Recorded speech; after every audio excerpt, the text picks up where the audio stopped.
Dostlar, bu bulyonu qaynadıram toyuğu. Çıxardıram, dərisini soyuram. Damaşını toyuqdur da, ev toyuğu. Mənim uşaqlarım toyuğun üstündə dəri yemir. Bu da zilyonu borş olacaq. Qaynayanda kartoşkanı belə görürsünüz kubiklərlə boşaldıram. Mən zilyonu borşuna şəbil olmayanda, yəni turşəng, Azərbaycanda turşəng deyirlər. Olmayanda, yəni məndə bugün evdə yoxdur, üzüm yarpağı ilə çox xoşlayıram. Üzüm yarpağı doğrayıram. Həm turş olur, əslində turş olmalıdır. Turşəng turşdu yəqin bilirsiniz. Bir baş soğanı sliviçli yağda bir 100 qram qızardırıq, yaxşı qovururuq, qızılı rəngi alınca. Kim əlavə edir, etmir, mən bilmirəm. İndi yenə yazacaqlar kommentlərdə, ora tomat getmir, bura nə bilim soğan getmir. Siz gəlib yeməyin, mən özüm üçün pişirirəm bunu.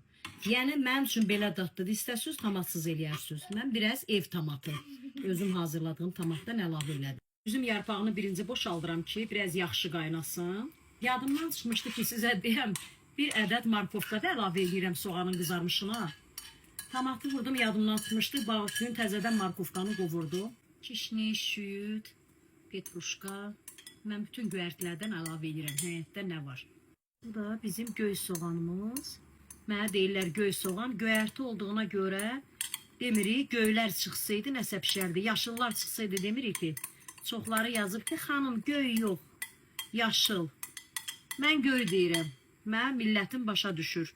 Zilyonu borş hazır. Ay, mən istəyirəm ki, yavaş-yavaş dökülsün. Setka alınsın, bax, saplar alınsın bunun içində, birdən boşalmasın. Görürsünüz, nə gözəl olur. Belə olanda borşumuz çox gözəl olur, dostlar. Bu, rusların zilyonu borşu, bizim də yaşıl borşumuz.